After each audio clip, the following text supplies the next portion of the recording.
హల్లెలూయా! దేవుని పరిశుద్ధ నామమునకు స్తోత్రం కలుగును గాక. ఈ రోజు దేవుని వాగ్దానము రోమీయులకు రాసిన పత్రిక 8వ అధ్యాయము 5వ వచనము. శరీరానుసారులు శరీర విషయములపైన మనస్సుంతురు, ఆత్మానుసారులు ఆత్మ విషయములపైన మనస్సుంతురు. శరీరానుసారమైన మనస్సు మరణము. ఆమేన్. హల్లెలూయా! అవునండి. ఈ రోజుల్లో మనము అనేక మందిని చూసినట్లయితే కేవలం శరీరానుసారమైన వాటిపైనే మనసుంచే వారిగా ఉంటున్నారు.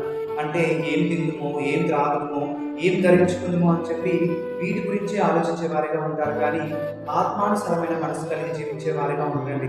కానీ శరీరానుసారమైన మనసు మరణము.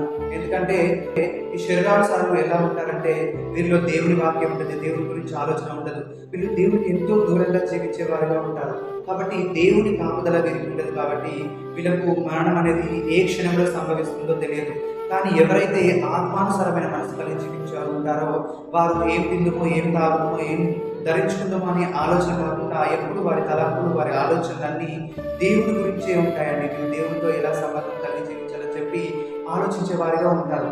కాబట్టి ఇలాంటి ఆత్మానుసారమైన మనసు కలిగిన వారి చుట్టూ దేవుడు తన దేవతల నుంచి వారికి ఎటువంటి కీడు రాకుండా, ఎటువంటి హాని రాకుండా కాపాడేవాడిగా ఉంటాడు.